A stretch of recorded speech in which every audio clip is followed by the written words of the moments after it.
Good afternoon, everybody, and a very warm welcome to this special on-site edition of Transformation Talks. I'm sitting here on the banks of the Miami River with Nellie Wartoft, CEO of Tigerhall. Welcome, Nellie. Thank you. Glad to be here. Thank you very much. And Nellie, of course, Diamond sponsor this week at the Business Transformation World Summit here in Florida. I asked you to do this. You did a keynote yesterday on the main stage, which was fantastic, packed audience. And what I loved about it and why I've asked you to sit down today is because you talked about so many of the key themes that are important to the conference overall. So what I propose we do today is I'm going to remind everybody of those three key themes, and then we're going to take you through some questions that relate to them. That sounds like a plan. Sounds brilliant. Okay, so the first is from North Star vision to execution. We're going to talk a little bit about that. Your business is so focused on that, right? On the business of going from high level strategy, but making sure that resonates right throughout the enterprise. We're going to talk about that piece for sure. We're going to talk about personalizing the transformation mandate and making it relevant to everybody within the organization.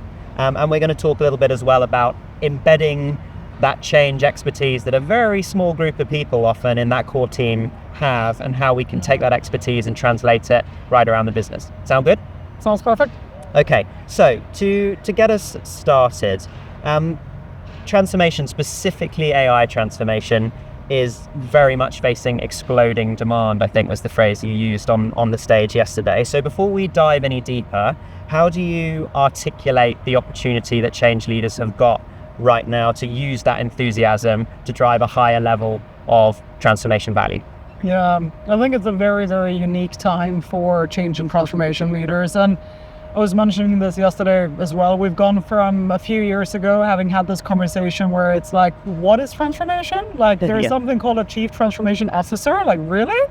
To now like, where is change management? Where is transformation? We need much more of it. And this shift from like questioning like, why do we need it? What's the ROI on this? To now really being the central focal point for this major revolution, frankly, that the world is going through from a technological perspective when it comes to AI. And it's a change that goes so far beyond technology as well, which is why I think it's so unique. That is not just about implementing technology, implementing platforms. It's about changing how we work, changing operating models, changing business models, and everything that comes with that. And that is the mandate of a transformation office. So this questioning of their existence or the burning platform, like that's gone. Yeah. That's gone. Like we're no longer questioning what's the burning platform for transformation. It's super clear to everyone. And that I think brings this golden moment for change and transformation leaders to take this opportunity to step up and do a really good job, frankly. Yeah, I think you've articulated that brilliantly. And my impression talking to them is that sometimes even transformation leaders themselves underestimate the rarity of the talents that they have, and that comfort that they have with uncertainty and with change in general terms. If you ask others on the board, I don't think if they're honest, they would share that, right? So that puts them in an even better position just from a skill set perspective. Yeah, exactly. And I think it's easy as transformation leaders sometimes to just say like, but we need senior leaders to do this and we need the CEO to do that. And like, yes, everyone needs to do everything, right? But you actually have or should have be empowered and have that power to actually make that happen as well. So, and often being that catalyst of starting and driving that conversation as well is key. Yeah, for sure. So let's talk about the scalability piece, because a big theme in your presentation was taking a skill set that's often within a very small core team and turning that into a scalable capability you spoke about yesterday. So what does that look like in practice? How do we take transformation and turn it into a scalable capability for the enterprise? Yeah, so there are two ways to drive scale, right? On the one side, you have the human component and just like keep throwing people at the problem. And on the other side, you have technology, which allows us to scale and do more with less and amplify the resources that we already have. And with change and transformation being at the inflection point it is, or frankly already past the inflection point, the scenario of being able to go to the CFO and ask for 500 or 1,000 headcount for your transformation office it's a very, very slim chance that you're going to get that through, right?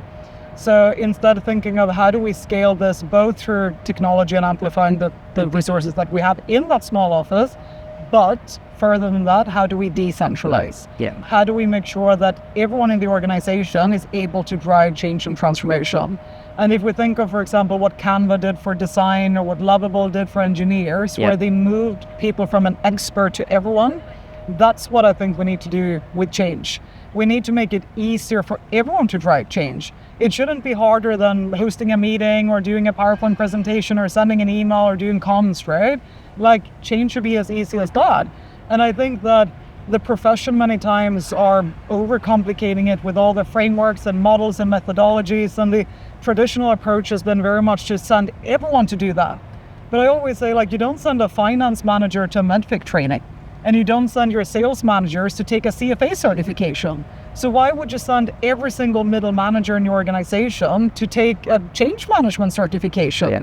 Like, that's not the way to scale it. Yep. You truly scale it by making it easier and looking at how can we use AI, because AI is what can make this a lot easier, and have those underlying methodologies and frameworks that then can just make it very easier for people to interact with the science behind it and get it done in a much easier way, just like Canva, Stripe, or Lovable have done in their respective domains. So the great thing about talking to you about AI is I don't feel the same fatigue that others sometimes complain of when you're having that conversation, right? Because it is everywhere, and irrespective of value, there is a certain amount of hype, which is undeniable. The title of your presentation was the AI-enabled transformation office, right? You spoke about that concept. Can you tell me how specifically you see that supporting the transmission of the vision for transformation all the way through the enterprise, and delivering that execution that you talk about so much for your business? Because the way I read you on that and the way I heard you yesterday was, it's not a conventional definition of what we might have called top-down transformation. It's so much more than that. So can you explain to us what that concept is and what it means in practice? Yeah, ultimately I think it comes to how do we flip the operating model, right? And when we look at the operating model of a transformation office today, it's extremely linear and process-oriented in most enterprises. Yep. You have the C-suite working with strategy. It could be internal, externals, their consulting firm. This is the strategy. They push that to the TMO, and then the TMO is then top-down cascading that across the organization, right? And then the problem with that is, one, the top-down approach in itself, but also that you get very little data and information actually bubbling up from like what works, what doesn't work, how is it executed on the ground. Yep. So instead of that linear process-oriented operating model, I believe we need to shift to a platform-based model where transformation is actually a platform. And you have decentralized change happening across this platform where each manager, function, teams are driving all of these changes in pockets, and the TMO or transformation office then becomes the context layer to all of this. So it becomes the enabler, and that means that the transformation office is not this central team that is like manically trying to push out more and more execution and do more and more across so many different initiatives. It becomes this enabler. And there are two parts to that enablement. One is being the layer between the C-suite and the rest of the organization. So what I call strategy coordination and context input, so context layer and context engineering, to make sure that everyone across the enterprise have the right context, strategy. It's all coordinated end to end. And then the other side of it is then enabling all of these managers and leaders who are driving change in this decentralized model. So that includes coaching them, like there's still going to be a human coaching component because we are still human beings at the end of the day. And then it involves feedback loop engineering, training the agents, training the LLM that is that platform underlying the entire transformation. So it moves from being the process-oriented kind of like operating center to being that contextual layer that serves the entire platform as an operating model. So there's so much in there already, and we spoke about the 3 themes, and I feel like you've covered all of them with the last couple of answers. So I'm resisting jumping into everything in detail now. The decentralization piece, and I wanted to pull up specifically on the reversal that you talk about, data feeding strategy, you just said, rather than the other way around. Just talk us through that in a little bit more depth specifically, because again, much like your previous answer doesn't sound like conventional top-down, that doesn't sound like conventional bottom-up either. And I would also ask that question in the context of a few years ago, I think we used to have some more conversations about control and the fear that if you decentralized, you would lose control of the North Star and the transformation at top level. So how do you reconcile all of that? And what do you mean in practice by data feeding strategy? So talk about execution feeding strategy, not the other way around. So like not having strategy feeding execution. And every time I talk about it, like, of course, we need both, right? Like there's not a black and white, like single answer. We always need a little bit of both. I think the problem that shows up in many organizations is when it's so much about the strategy and setting that at the top, and a lot of work and frankly dollars go into setting the strategy, right? And then it becomes about how do we push this across the organization? How do we push this down across an organization, make all of them adhere to it and execute it, right? But then the thing is that once you start doing something, when the plan hits the people, you need to pivot right away. Yep. I don't know a single chief transformation officer or leader that has had a plan that has then been executed perfectly and it all works, right? So that need to adapt constantly comes in there almost immediately. Yep. And that's why if you look at the data that you get from execution and look at it the other way around, how execution feeds strategy, you get a few benefits, right? You get a strategy that is much closer to reality, what actually works in practice, because your picture perfect consulting created PowerPoint deck might not resonate with what is actually the reality on the ground. Yep. So the reality tie-in, you get much better buying from the ground, and you actually move faster. Because where many organizations get stuck is they have this beautiful strategy and then they don't pivot quickly enough when it doesn't work. And they just keep banging their heads against the walls, and it's like, but the answers are usually there. Like, you just have to collect the data from the ground, you have the execution data, and look at that execution layer to then see, okay, where are we already executing really well, and double down on that. So it becomes this agility, speed, bottom-up engagement, like all of those benefits you get from just balancing it a little bit more towards execution feeding strategy instead of this entirely top-down strategy feeding execution. And just a comment on what you've just said there is that as you're saying, and I'm thinking, there's so much bravery involved and humility in the role of being a chief transformation officer, isn't there? Because it's easier said than done to be detached from a big, beautiful intellectual strategy for anything in any context. If you put it together, you want to maintain that to some extent, right? So I guess again just speaks to that unique skill set that was mentioned right up top. Yeah, I think it's a very unique persona, like the humility, the resilience, like it's a great type of person who ends up in this role.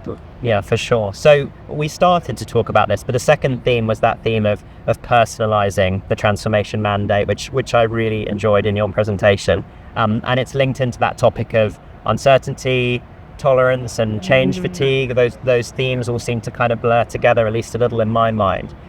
When you started your keynote, you talked about two things. There was the concept of always on transformation, and you also talked about changing the entire process of how work gets done within the business of today and the business of tomorrow as well. Now, to the average member of the workforce, not in that executive office, they're both potentially quite fear-inducing topics. They are big and scary, and they require a need to think differently, I suppose. So based on what you've already said and expanding a bit, how do we make those types of concepts more, I guess, accessible, more relevant, and less scary to people who are not paid up members of the transformation team?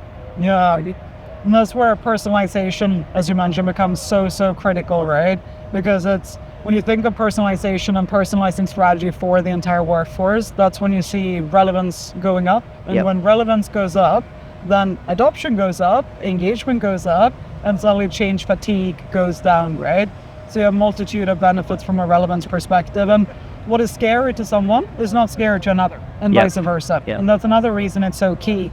And when we look at, for example, take AI adoption that most organizations are going through right now, someone might be concerned about AI for a completely different reason than someone else. And being able to personalize and tailor that into your messaging is such a critical component of actually getting buy-in and making people understand what's in it for them, right? And sometimes even when there is no what's in it for them, there's still like understanding of like how does this fit into their work and what's expected of them to make it happen, right? So this mass blast of like, this is how we execute leads to fear, resistance, fatigue, overwhelm, and that's where personalization is such a great unlock. And to bring it back to core theme, we're in that same place again, right? Where that type of personalization, that's where the technology is a huge enabler for transformation, because it isn't possible to personalize across a large organization without the technology supporting, right? That was a part of your message as well.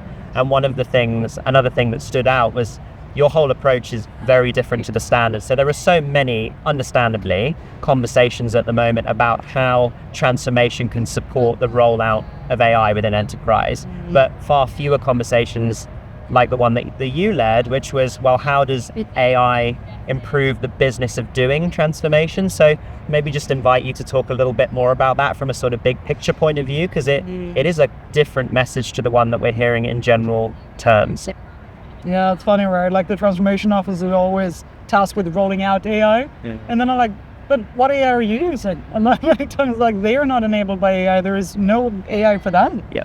And that's where, like, so many things that they're doing where AI can have a massive, massive impact, right? So, and what I mentioned this a little bit yesterday as well, there are so many AI workflows that you can, like, start tackling when it comes to transformation office.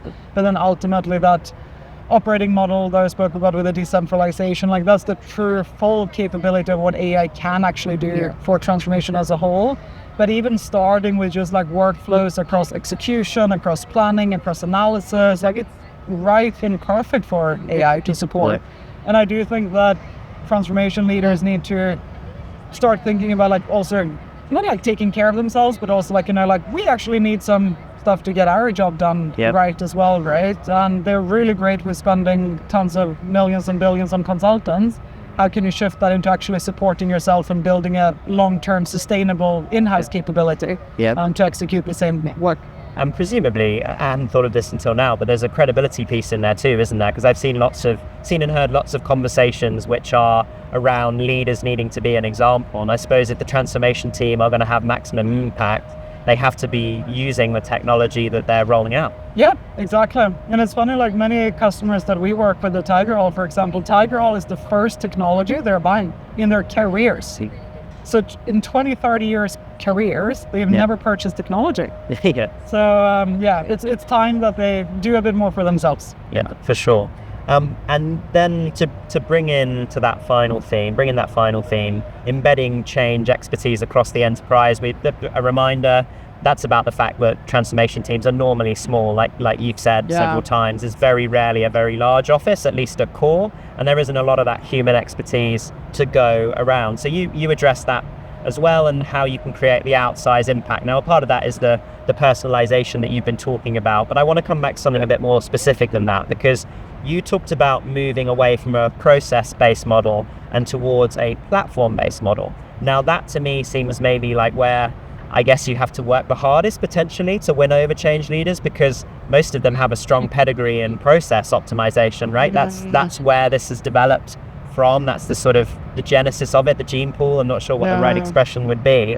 So given that, how do you overcome that? Can you articulate for us why changing and thinking that way is advantageous, just in a little bit more depth, and how can the transformation folk out there be encouraged to take that leap in practice? I think actually, in my experience, it's not so much convincing them on why they need to do it, because pretty much 99% of them are already experiencing that the process way of doing it is not working. And that's because of the sheer volume of initiatives.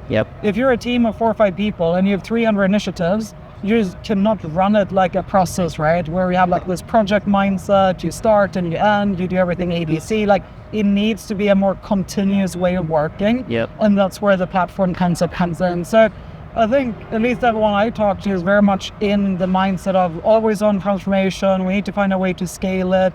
We need to find a way to drive this always on continuous overlapping pipeline of initiatives. And then it's more about, how do we do that? Like, how do we crawl, walk, run? That's a more common conversation. Like, how do we even get started to actually building towards this? So I don't experience that they are as tied to the process side of things, but more about just needing tactical advice on how to make the shift, if that makes sense. Yeah, and what does it mean? I mean, this is much bigger picture, but when you start to talk in those terms, there's a concept, end to end, right? Which I still feel is kind of born in process, because where is the end? Exactly, yeah. So I mean, even for a transformation leader who's kind of comfortable with that, they're still used to working on projects which to some extent are a little linear, right? There's a start and there's an end point. I mean, how do you get into that issue? Because even with all of the capability that you're talking about, it doesn't change the fact that what you are asking everybody to do is to be comfortable with the fact that they will be doing always on transformation. So what's your advice to your clients when you talk to them about grappling with that issue? So I think one is having the conversation around it, right? And then a big part is how do we have the conversation with CEOs and the entire C-suite and the way they're thinking? Because if you think of this metric that keeps getting thrown out at every single transformation conference, right? It's 70% of initiatives fail. Yeah. As everyone keeps saying it every single time. But actually, if you think about it, how can you fail if it never ends? Yeah. Like, isn't it just a continuation? Isn't it just a pivot? Isn't it just an adaptation to our constantly changing reality every single day? So my thesis is that failure rate might actually just be full of pivots and adapting to new reality and just changes, because change is also changing. Yeah. So I think we also get that failure rate when we look at the end-to-end, because then we think like, oh, we didn't get to this imagined end. Yeah. But we don't know what the end is going to look like, right? And I mean, AI is one of the technologies that has proven this over the last couple of years, and there are geopolitical things and a lot of other reasons that are coming into just a constantly changing landscape, right? No one could forecast the tariffs a year ago, and that threw the business world into havoc for a few months, right? So, and we need to adapt to this. We need to constantly adapt to these realities. So I think it's with that kind of realization comes also everything that follows that about changing the operating model, how we view it, not viewing it as failure, not having an end in mind, but setting it as, it's a little bit like, if you think of life, right? Like going into life philosophy now, but like life is not about arriving at a destination. No. It's about enjoying the journey. Yeah. And enjoying the experience while you're alive. Yeah. Because the end of life is actually death. Yeah. And for most companies, the end is also death. Yeah. So it's just about continuous continuation, which is a weird way of putting it. But I think that's what it comes down to. How do we enjoy and adapt and optimize the journey, not obsessing about always coming to some form of end that we're never going to arrive to? Yeah. And what I suppose I like about that answer is that by that logic and explained that way, these companies have kind of always been doing always on transformation. They just haven't thought of it in that way. So it's not as paradigm shifting, I guess, maybe, if you think of it. Yeah. Well, I suppose still some challenges remain in squaring that thesis, as you put it, with the demand to deliver result and value back to business. Do you see kind of any tension there between those two elements? You know, that one of driving the end result and also talking about it as continuous and unending. Do you see a tension there, or do you not think there is one? It shouldn't be. It shouldn't be. And I think of this like, I'm a CEO myself, right? Running a business, and it's about all the normal things like growth and happy customers and happy employees and things. And there's no end to that. Yep. Like, when do we know when we have the happiest customers? Now we're done. Like, you're never done. So it shouldn't be contradicting to the way that the business is running. Actually, opposite, it should be very much gelling together that the business is running. Yep. Because the business is, you have like the calendar time and annual cycles and goals within those time periods, right? But the business shouldn't have an end in that sense. You should be like always optimizing and getting better and continuously improving. Yep. And that's translating that to transformation as well. Well, speaking of being agile and adaptable, we promised beforehand that we wouldn't talk about politics, and we got very, very close. And then you pivoted into life philosophy, which is a much smaller, easier topic, I suppose. So before we finish, because we're almost done and ready to head back into session, just talk to us a little bit about this partnership with our event and why that's been important to you this year. What was it that stood out to you, and what have you taken away from the experience? We love partnering with IQPC, and we see it as a real partnership in the way that we shape the conversations in the space, right? And I think that we have a great group of people here and at many other conferences that we've done together over the past years, and shaping that conversation in partnership around like, how do we tackle some of these topics? Like everything that you and I have just discussed now, how do we have that conversation with 500 and 5,000 and 500,000 different business leaders, right? And I think it's a great way in continuing having that debate and the conversation and seeing where we're moving the needle as an industry. So I think for that reason, it's been incredibly strategic for us, both from a thought leadership perspective, from a business perspective, from a customer perspective, and just a wider industry and community perspective. Thank you. So both from for those who saw your presentation and for those who didn't, if you could give them one soundbite to take away, one thing they could go back to their office and apply immediately, what would be that one piece of advice that you'd give them? Focus on personalization. Leverage AI for personalization. Leverage AI for execution. Like leveraging AI for workflows and doing your own documents faster. Like, it's all well and great, but at the end of the day, it doesn't move the needle in what you're actually supposed to make happen. Transformation is about movement, it's about adoption, it's about execution, it's about getting results and outcomes. And if you're doing your own documents faster, it's not going to have a big impact on that. But personalizing execution for the workforce will have a massive impact. So personalization is the one word I would leave them with. Nice. Nellie, thank you very much for joining us. I know you had to step away from a very busy few days, which are not over yet, but we really appreciate you coming on the podcast. Thank you for the partnership. And until next time, everybody, goodbye.